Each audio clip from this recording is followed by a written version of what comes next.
decisions is going to be made in Annapolis, which is going to define our future here in Garrett County and in the whole state.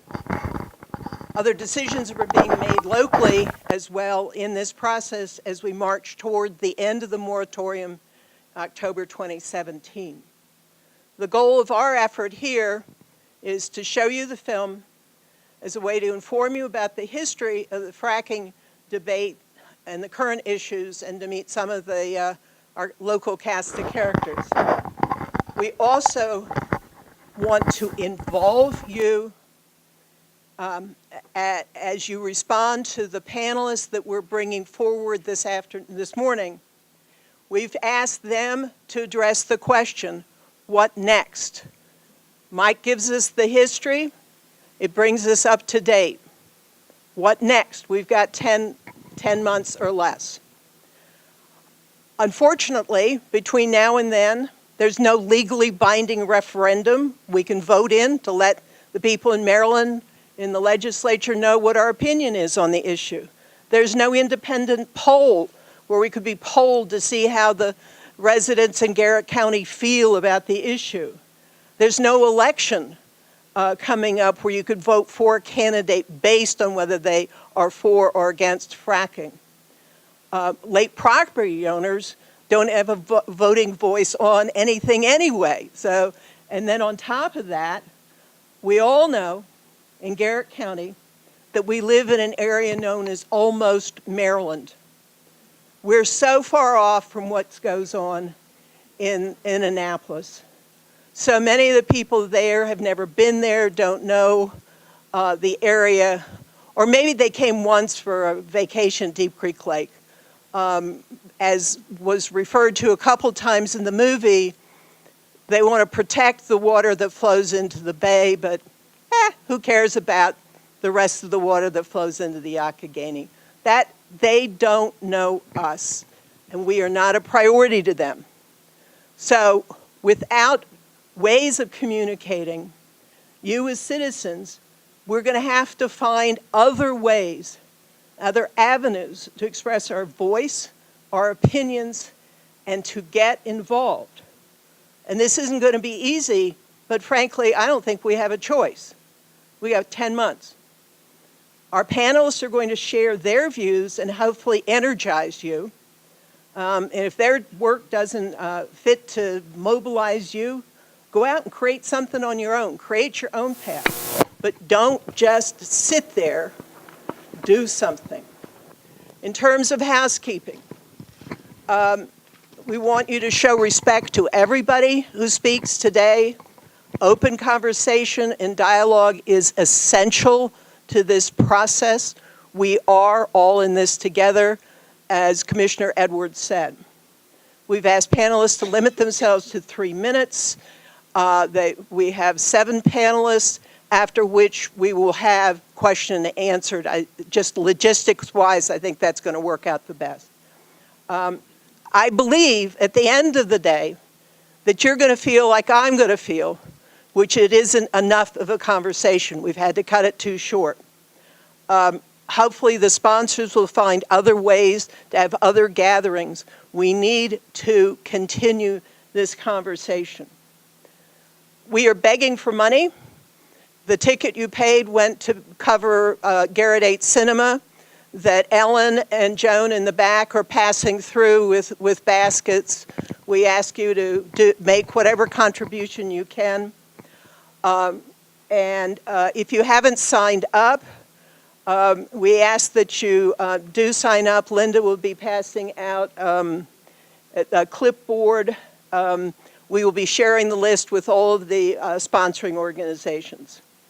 We have an important resource which we ask that you get before you leave. It's called What Next? A resource for citizens. Please be sure to get that. It tells you how to get in touch with folks and what's coming up next. So again, we urge each and every one of you to keep learning, keep involved.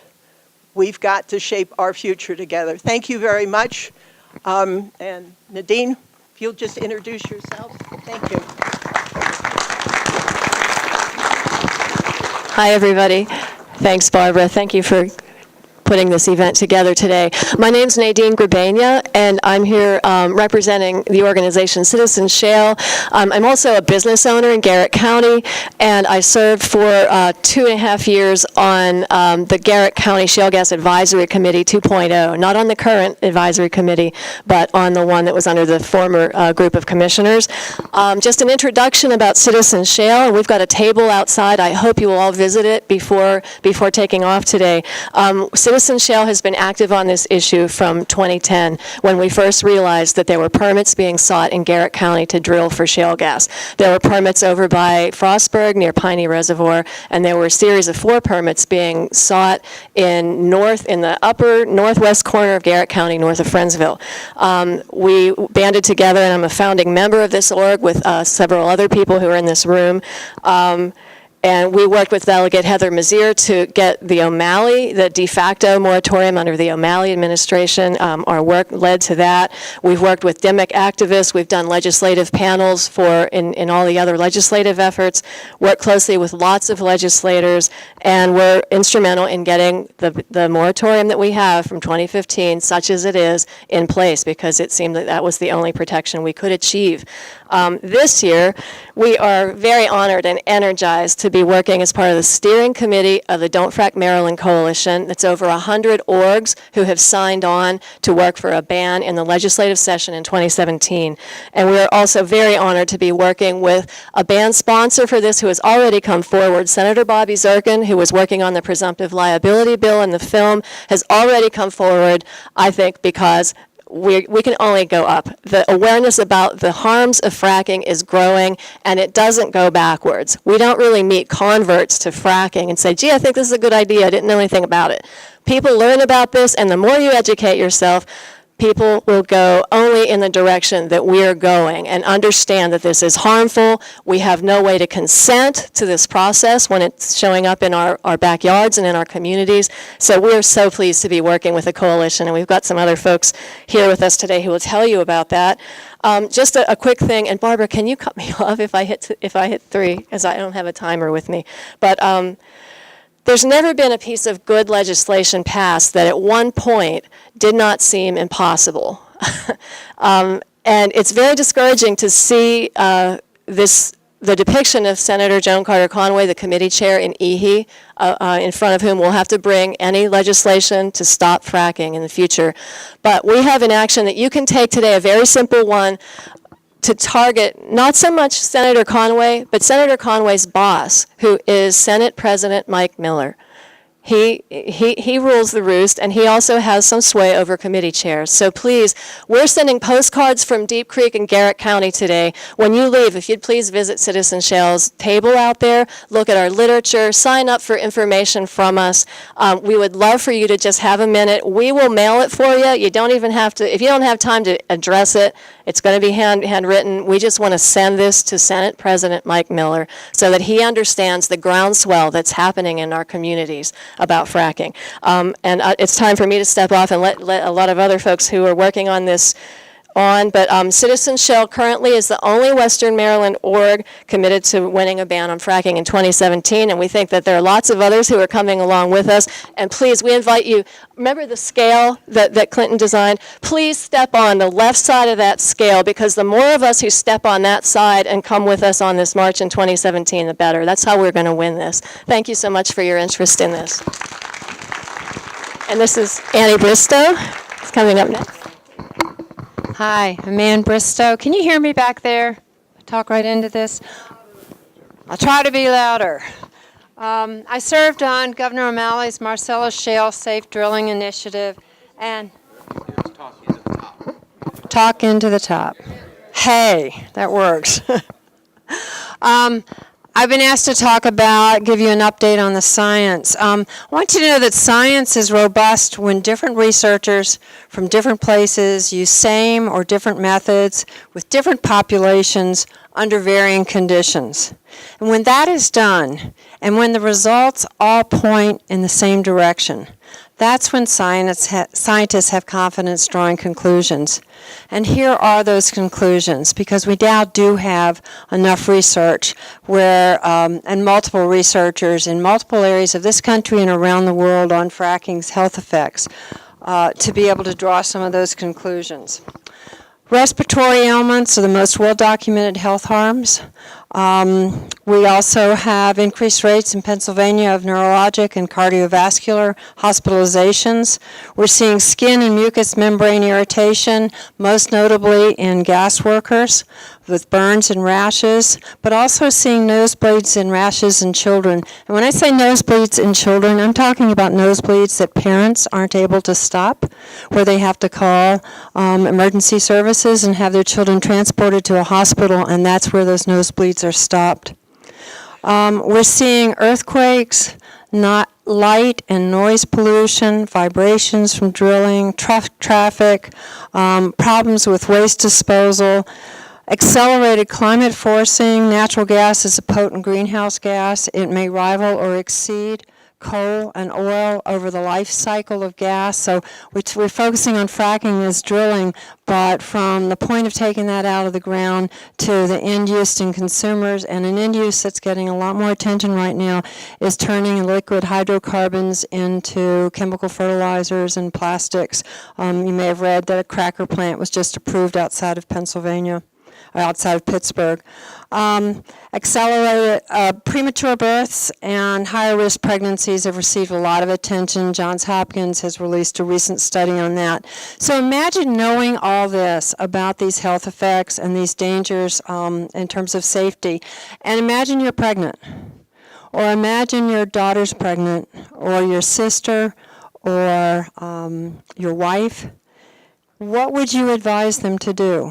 And as I spoke at McHenry last week, many pregnant women are leaving homes to carry out the terms of their pregnancy. And I thought, well, what are they doing with the newborns? Are they coming back home with babies? And this is a social justice issue.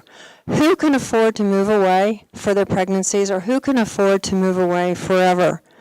These health harms have occurred in the very states where regulations are in effect. The regulations in Pennsylvania and West Virginia that the Hogan administration holds as models to protect Maryland. So what's next? I'm going to do this really fast. How much time do I have, Barb, for what's next? I have a handout out there. It looks like this. This is the front of it. These are various groups that I've been involved with, and some I'm either on steering committee or founded the organization. These are groups who are putting forth information that I believe is trustworthy. It confirms what I'm reading in the journals and technical reports. On the back of this is a summary of a study done by researchers looking at the studies on fracking. They established criteria to analyze the study. So what are studies that we feel like have sound methodology, have interpreted this in a way that's reasonable given the data that was produced.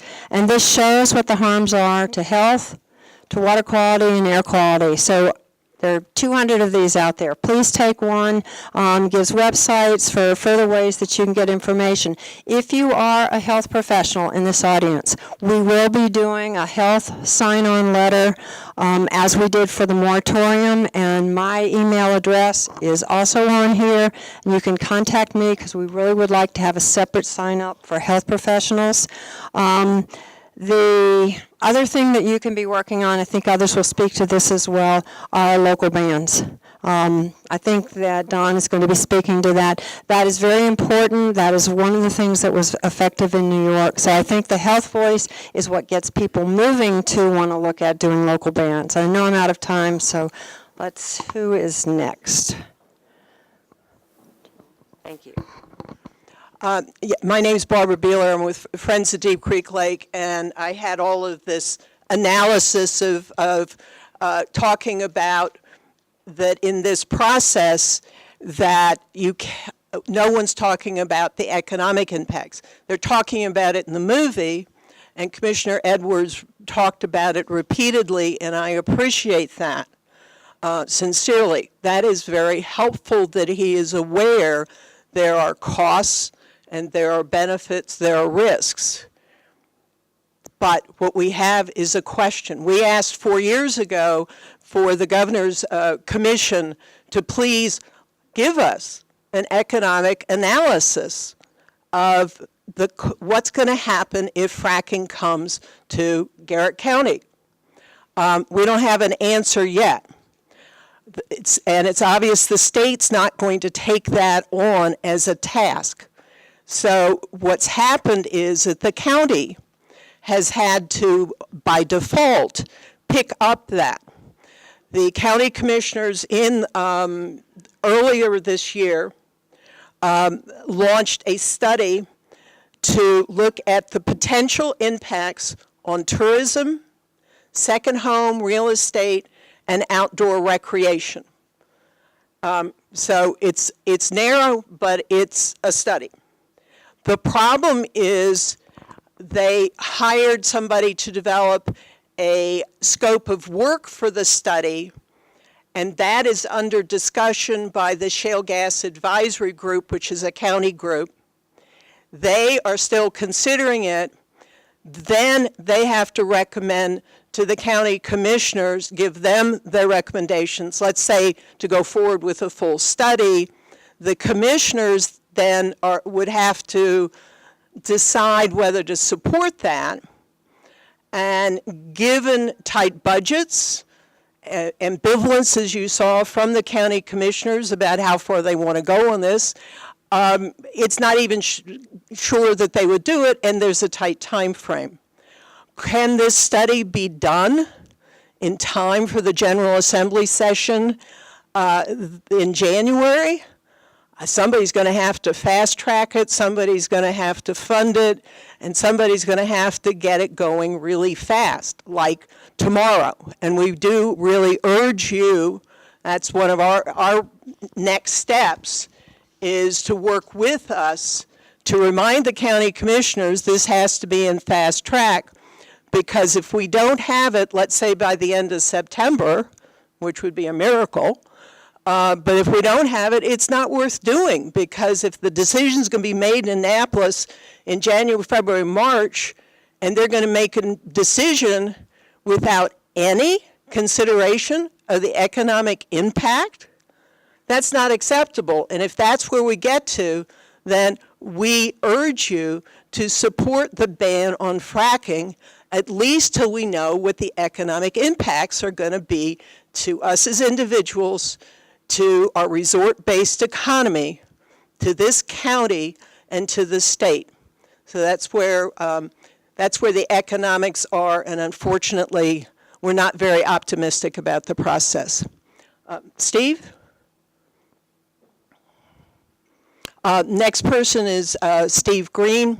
He was in the film. He's a local business person, par excellence, from High Mountain Sports. Thanks, Barbara. Again, Steve Green, High Mountain Sports. The views I'm going to espouse today are my own personal views. I am on the chamber board. When I had heard the chamber made that position that you saw in the film, I got a little aggravated. I went back on the chamber board. The chamber today no longer has that position. They have a no position on fracking. Thank you. What's that? They did not. So my business is dependent on the quality of the water in that lake, hands down. That lake goes away, I'm in trouble. That's how I make my livelihood on it, and lots of other people do too.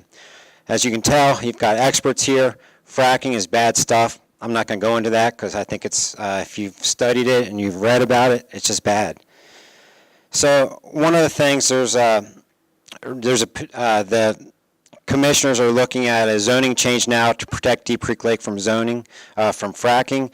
It's my position, and always has been, that you cannot just protect Deep Creek Lake. You have to protect the whole county.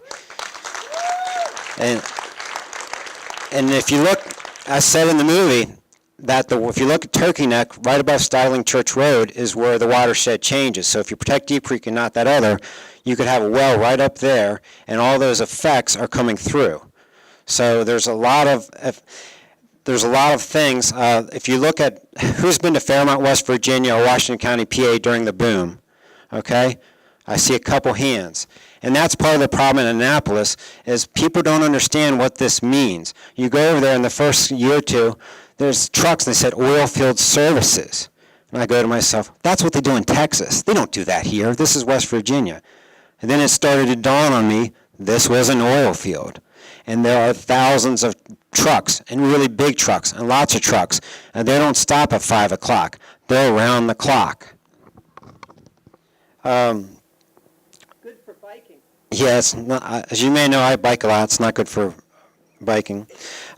So there's some realities about this. Right now, the gas industry is in a slump. The dry gas, which is what we think is in the Marcellus below us, is not real valuable. The Utica, we're not sure, or at least I'm not sure from what I've read, what's in that Utica. The Utica in Ohio is the hot, and in Pennsylvania is the hot stuff right now.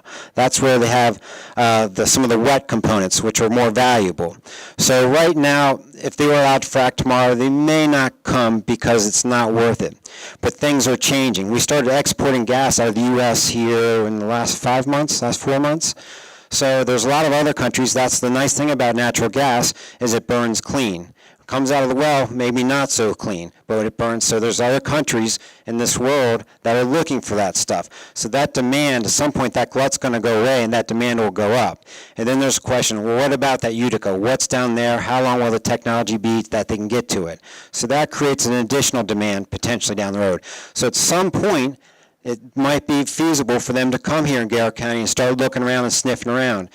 And with Cove Point, which is where they're going to export this stuff, that creates an additional issue. The closer they can get it to there, the easier it is to get out and make money. So what do? And again, said who's been to Fairmont, West Virginia during the boom, because now we're not in the boom, or Washington County. And that's part of the problem. Our legislators, our senators and delegates in Annapolis have not been to these places. They don't understand what's happening. When you live in Carroll County or Harford County, you don't see that stuff. And we go there, and these guys, I love Western Maryland. Harper's Ferry is so great. And you're like, well, okay, well, let's keep working on that. We haven't finished doing our job. So that's where you guys have to come. Like, this fracking ban is a great idea, and I'm all for it, but it is going to be a fight. The moratorium, there's a lot of people like Delegate Flanagan that was, if you were there and listened to his questions, he doesn't have a problem with fracking, but he has a problem with destroying tourism. So that was why he voted for it. But to go forward, he's going to be on the fence about banning it for Maryland. So we're going to have to work on folks like, is Delegate Flanagan in anyone's district here? Down Montgomery County? So you need to go home, make sure you know who your senators or delegates. If you're from Virginia or Pennsylvania, you need to write them anyways and say, hey, I'm paying taxes there. You need to take care of me. So that is critical, and you need to start that conversation now while they're relaxed and they're not getting 100, 200 emails a day, and have a conversation with these guys. When you see them at the fairs, the parades, and start talking to them, say, hey, I own a house up there. Because right now, originally the conversation was, hey, Senator Edwards and Delegate Bites will say this is okay. Well, okay, those guys are pretty good guys. We'll go with that. Well, we need to make sure that they know that there's a large part of us that say no. And then what about Governor Hogan? So Governor Hogan is for it. He is, as far as I can tell, has made one public statement in the 2 years he's been in office for it, but he's been pretty quiet. He didn't veto or sign the bill, so he's real quiet. So what does he have to gain for this? He wants fracking, but he wants to run for governor in a state that is, somewhere in between the blue and the red. Well, you make your own decision on that. So he needs to be brought into this conversation too. What's in it for him? So again, I'll just close. I think the second homers in Deep Creek Lake have been missing from this conversation. And earlier, last year and a half, there was a conversation about the 4 acres on Turkey Neck that the state wanted to put a boat ramp on. And people were outraged. And I'm not minimizing this at all, but I was sitting there, and I was standing next to at the college at the meeting, and the guy goes, I gave Hogan a donation. Man, I'm going to go, he's going to owe me. Well, I'm thinking to myself, if you're concerned about a boat ramp on Turkey Neck, what about that wellhead on top of the ridge there? How could you not be concerned about that? So I think I'm glad it's time for the second homeowners to get involved and do what you need to do. So that's all I have.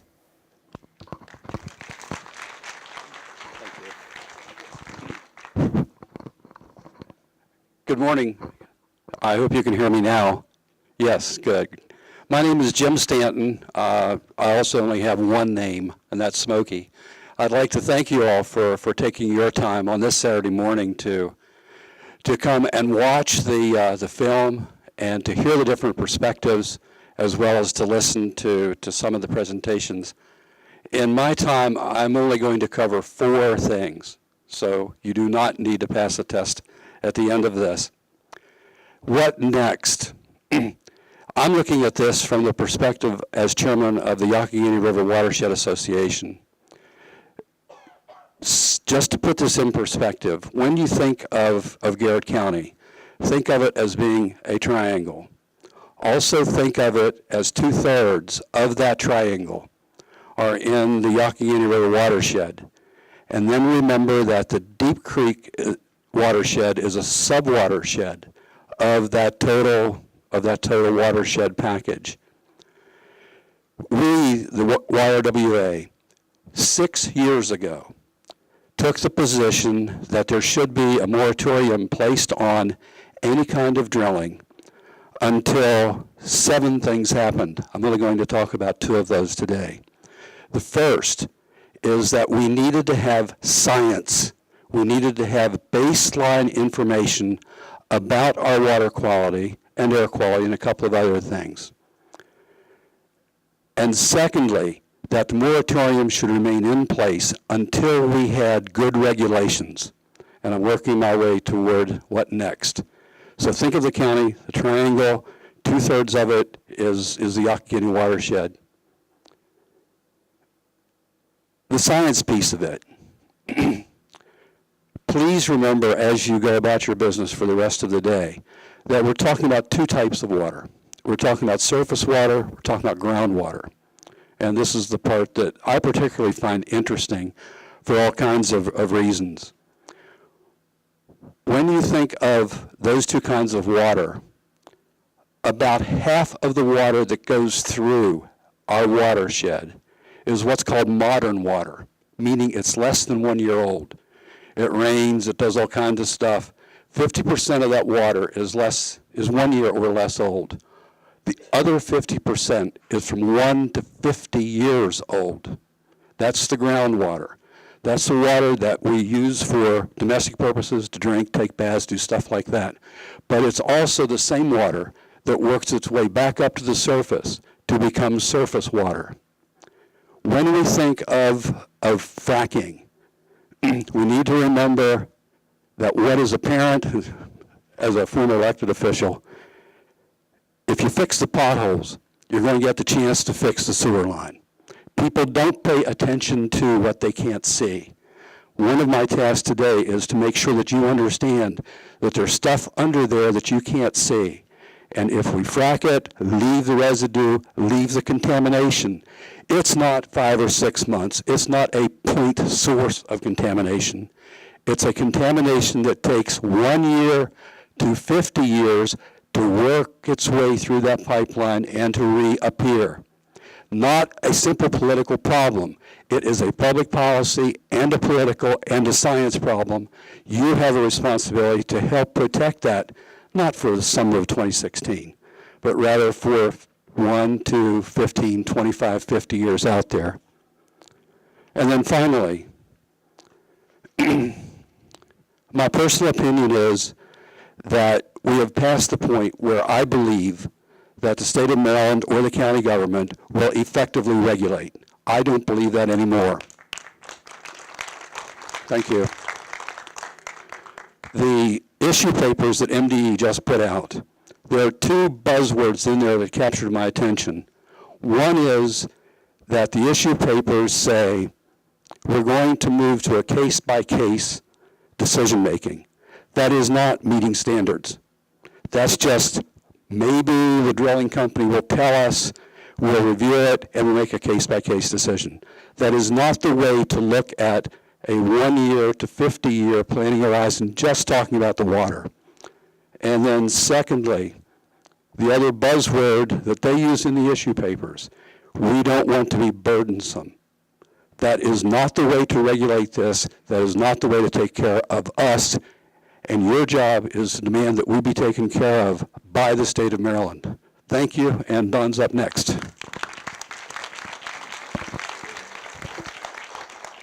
Good morning.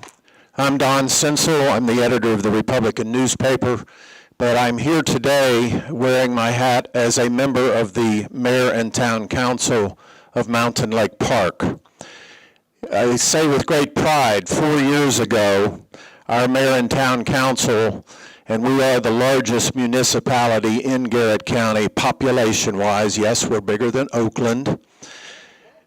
We voted unanimously to ban fracking within the town limits of Mountain Lake Park, and we own property. Thank you. We own property out and about Mountain Lake Park that indeed could be fracked. Now, our attorney told us when we did that, if this is challenged in court by the state or possibly even by the gas industry, you may well lose. And we understood that. But the important thing to us was that we make a statement. And, being in the news business, the media is extremely important, and sometimes making a statement is the most powerful thing that you can do in a situation like this. It's wonderful that the town of Friendsville followed suit, and this week, their town council, almost unanimously, there was just one negative vote, they too have instituted or passed a resolution banning fracking within the town limits. It is my hope, and those of you who are here and live here year-round and maybe even live in one of our municipalities, it would be fantastic. It would be a huge statement if all 8 municipalities of Garrett County followed suit. I think there's hope. There's hope that Loch Lynn, Kitzmiller, and Deer Park, I think there is hope that they will do it. I'm not as hopeful about Grantsville, hometown of some of our elected officials, hometown of Beitzel Corporation, which very much wants fracking to proceed. But when Mountain Lake Park did this 4 years ago, we got not only state coverage, we got national coverage. Our mayor was quoted, and if you ever hear our mayor speak, his quotes are classic. But he was quoted, there were stories that spread across this country about our town doing so. So I think, again, encourage, if you live in one of the towns, talk to your council, talk to your mayor, and see if you can't do the same thing in Garrett County. It's important that this second showing was done this time of year because I see a lot of unfamiliar faces. I'm guessing that many of you folks are wonderful second homeowners or just visiting this county and enjoying what we have to offer. It's so hard for us in Garrett County. We've talked about how we're kind of separated from much of the rest of the state. It's so hard for us, even with my newspaper, to get word downstate, get it to Annapolis, get it to the elected officials down there, because what they're hearing from our delegation is not the truth.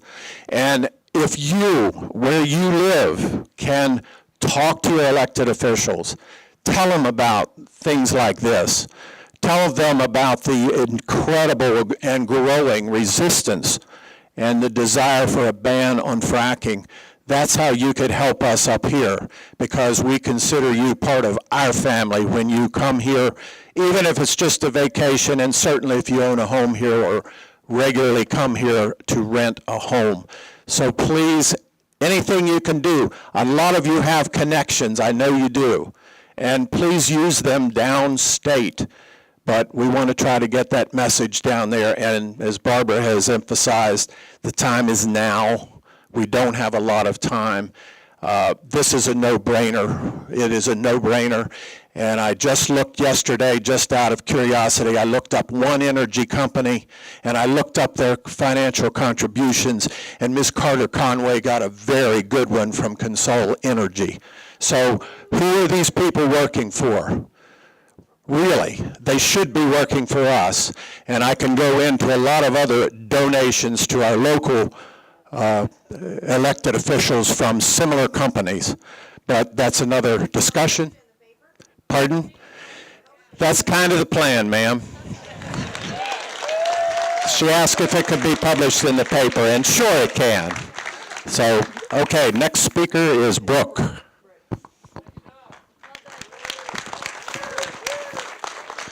My name is Brooke Harper, and I'm the Maryland Outreach Coordinator for Chesapeake Climate Action Network.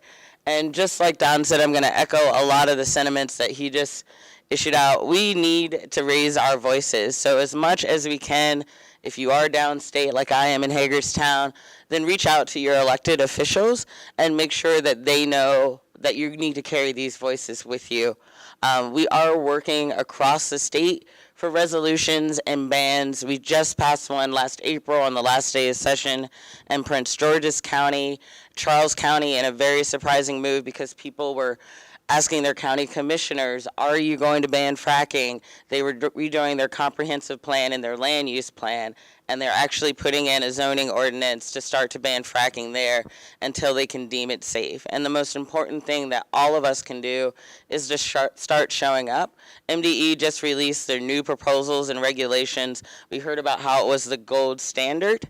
So even those gold standard regulations have been rolled back even further. Imagine a wellhead 1,000 feet from your home.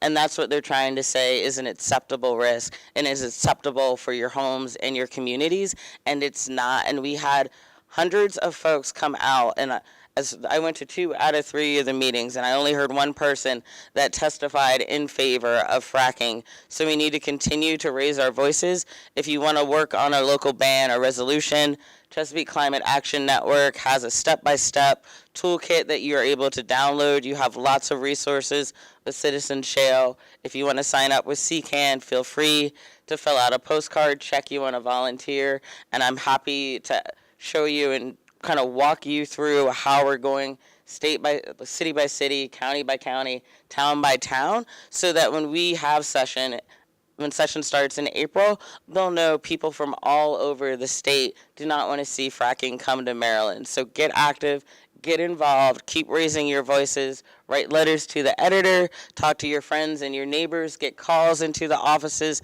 and meet with your elected officials now in the summer before them bombard it, so they know on the first day of session that this is our #1 priority to keep fracking out of Maryland.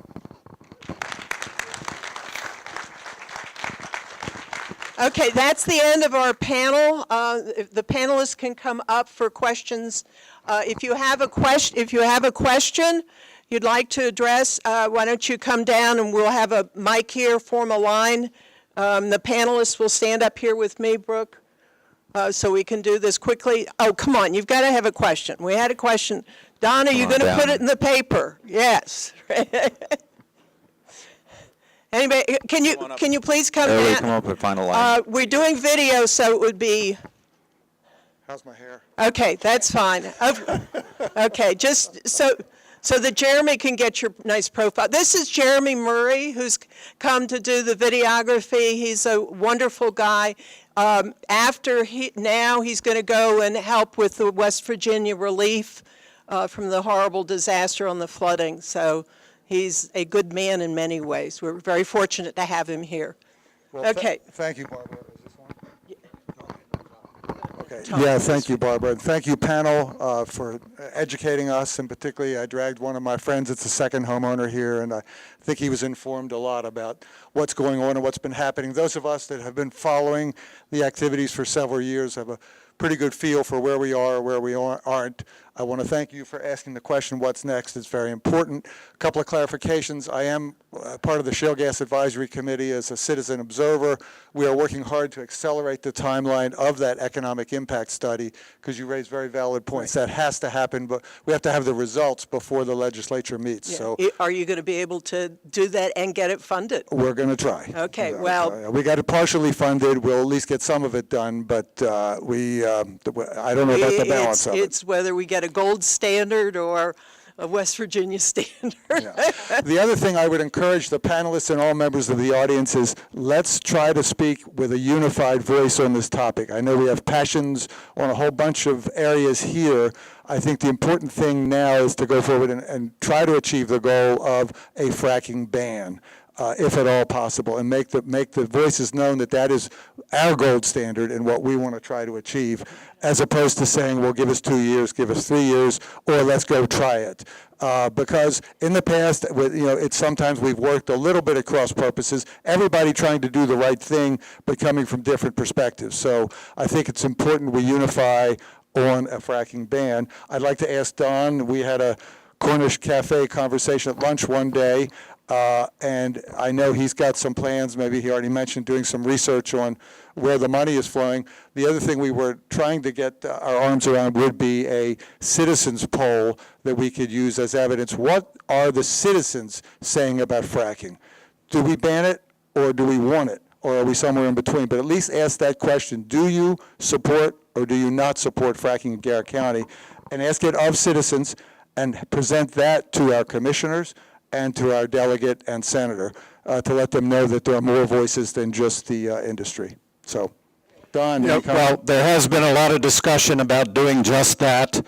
We would like to indeed hire a professional, well-known, outside, objective firm. And the timing is crucial on this. I would not have recommended it 1 year ago.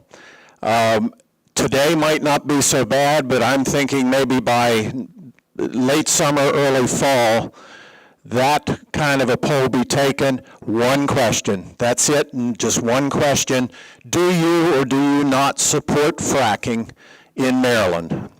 And I would hope, most of us in here would hope for the results we want. And I'm encouraged that more and more people are learning and are understanding the huge concerns. And if we can get that poll done, and it's going to require some money, and we do have several local organizations that seem to have an interest, a number that would be a majority of anti would be huge to the legislators in the rest of the state. This should be our vote anyway, not somewhere downstate. This is happening in our backyards. But regardless, if a poll were done and got the result that we would hope, I can't imagine that the state legislature and our governor would go against the majority of the citizens of this county. And I think that poll should also include certainly those of you whose address might be Rockville, but you have a home here. You pay taxes here. You would be included in that. Yeah. The problem is we have no list. There is no comprehensive list of lake property owners. I have tried for 4 years to get somebody to assemble it. So, and we don't want their voice. I've tried. Yes, but have you gone through and pulled out all of them? We've done for a portion of the lake. It's a huge task. That's the We value have of to- volunteering. Yeah. There are not enough of us to do Okay. that kind of research, too.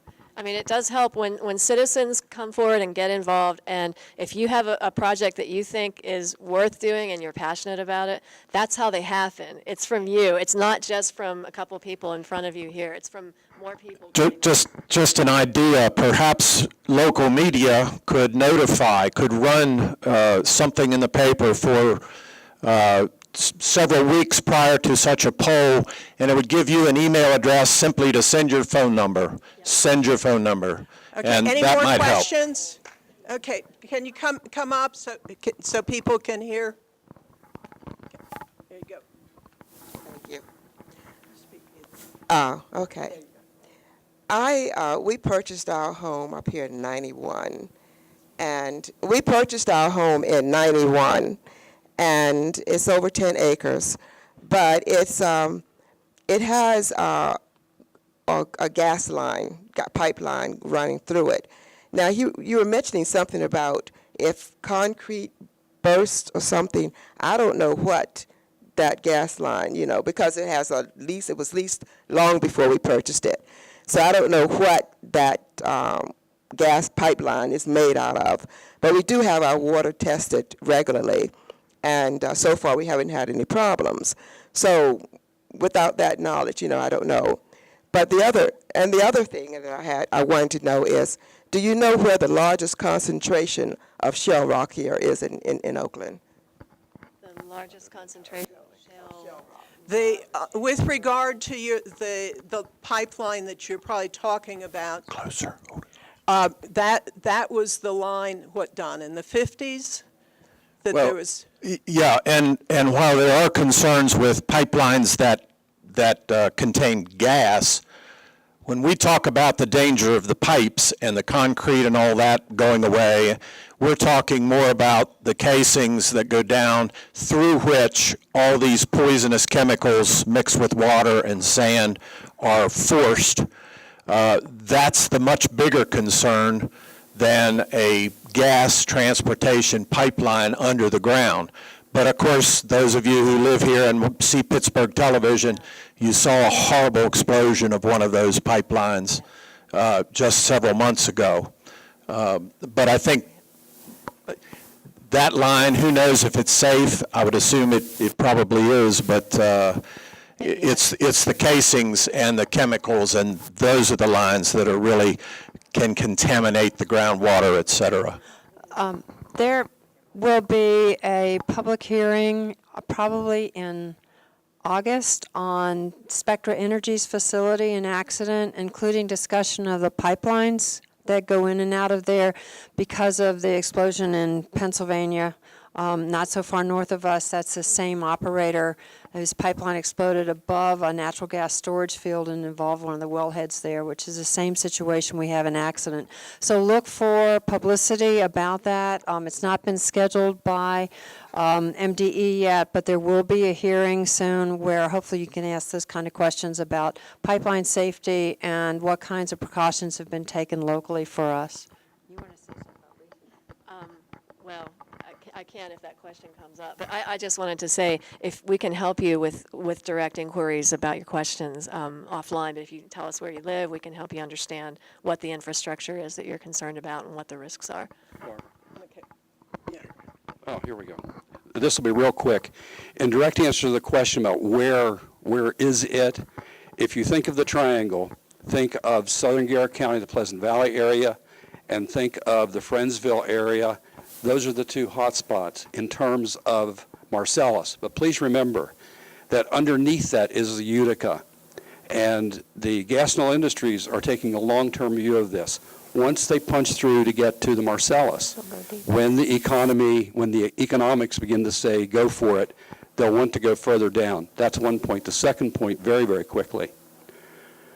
Think of fracking as a system. It's not just that drill rig and the couple of acres that it takes for as many places as they want to do that or economically feasible. Rather, there are the gathering lines, there are the access roads, there's the pipelines. It's a whole system of things. Many times, many people say, well, we're only talking about fracking. Yeah, but fracking is a whole system of other things that we need to pay attention to. I'm Barbara Stork, and I would like to see that poll go, but I think we have to do it in the Republican when people are around. All this stuff happens when people are gone. All these meetings, for whatever reason, these like property owners have no voice, basically. They have no vote, so nobody listens to them, but they pay a lot of money to be here. And I think that is a valid poll. It needs to be done now and quickly. Well, maybe these people read the paper when they come. I don't know, but at least maybe their neighbor will read it and say, did you see this? And the other thing is I really applaud you people for coming and educating. As I watched that film, I got sicker and sicker and sicker. And how can the people in Annapolis tell us what to do? This infuriates me. They have no comprehension. They don't care if it doesn't happen to them in their backyard or their neighbors or 200 miles from them. This is awful, how they can dictate, that lady can dictate what she wants done. It's not in her backyard. It's not in her area. I would think that I don't know how the pollsters work, because that's not an area of my expertise, but I would think this would be a telephone poll primarily over many weeks, maybe 6 weeks, before they would get enough data to be able to make a conclusion. And indeed, our newspaper would be there all the way, trying to make people aware and how they can participate. There are 17 counties out of the 23 counties plus Baltimore City that have shale under them. You need to let other people in the state know that it is not just Western Maryland. We would be first, most likely, because we're so close to gathering lines in Pennsylvania and West Virginia. But there are other areas that are vulnerable, and folks need to understand that. We would be first also, because if we pollute the water up here, it won't go to the bay. I also wanted to say, if you were not living in Garrett County or Western Maryland, but you want to know what's going on, if there's a polling opportunity, if there's a letter writing opportunity, or if you can get to Annapolis during the session, that rally that was shown on this, we need to triple that this year. And it's going to mean maybe scheduling. We'll try to give you advance notice, but we know you need time to take days off work. You got to schedule it in advance. We will do our level best. If you sign up with Citizen Shale out there's a little white card. Sign up with any of these orgs who are here. We will promote it to you.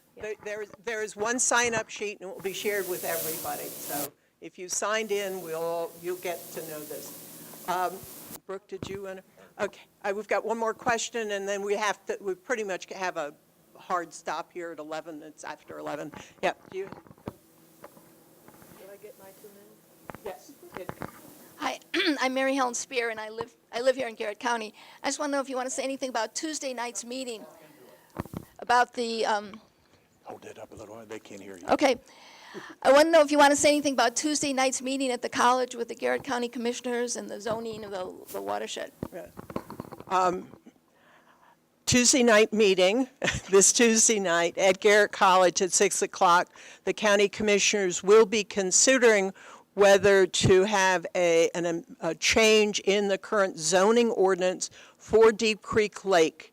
It is zoning ordinance is land use. It would be to prohibit issuing, it's location of wellheads and basically associated equipment on the land within the watershed. This does not mean, this is good. Every step, whether it's a ban, all the steps are good because they're an expression, but it's land use. We're talking about fracking, which is the mineral use under the land. Zoning is only land use. So we have a map out at our Friends of Deep Creek Lake table. There are a couple areas where there are mineral leases outside the watershed, but you could put the wellhead there, drill down, and do your lateral, what are they now, about 2 miles long that they can do it, so you could then drill under the Deep Creek Lake watershed. So it's an important step, it's an important expression, but it also shows the limitation of regulation. If you look at a map of Deep Creek Lake right underneath of the accident facilities where all the gathering lines are, they're going to take the gas up to Pennsylvania to the pipelines. It'll eventually go to Cove Point. Where do you think that's going to go through from Deep Creek Lake to get up to accident? You think they're going to go around the watershed? There's absolutely no protection for that kind of transportation of gas across the Deep Creek Lake watershed. That's why we have to ban fracking in Maryland now. Thank you.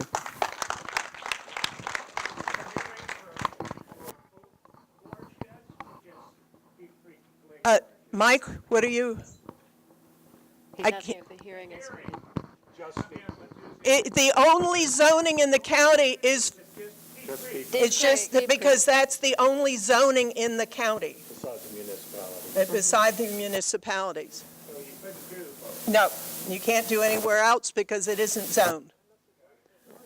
Okay, I thank everybody for coming. Linda has, Herdering has a last minute announcement. Hi, I'm Linda. I just wanted to talk about something else. We're all here against fracking, but what are we for? How about renewable energy? I'm going to quote someone on this panel. Say no to harmful development, say yes to sustainable, responsible energy use. The only real energy independence is from renewables. The reason I'm talking about this is because at the end of this month, there's 2 free presentations on solar, installing solar in your home. One is in Friendsville at the health food store on Saturday the 23rd at 10 o'clock. And that's pretty much going to be installers and people who have solar, and you can ask them questions and information. The next one is the same week on Tuesday, the 26th, at the Con Ed building at Garrett College. That's facilitated by a nonprofit, Maryland Sun. They're going to talk about how to save you money. If you're thinking about solar, they help form groups, and these groups get a big group discount. That's all they'll do. Both of these meetings will talk about the new way to do it called community solar, which is not on your property if you don't have a good property, but they both have different focuses. So I hope you join us and learn about solar. Next Saturday, the Sierra Club will be here. We have a handout that we'll be distributing, a flyer on that event. And all of us will be available after as you leave, but we do have to get out of the theater. They have a matinee that they need to get cleaned up. Thank you so much for coming and spending your morning. Now, what are you going to do? You've got to get involved. Get involved.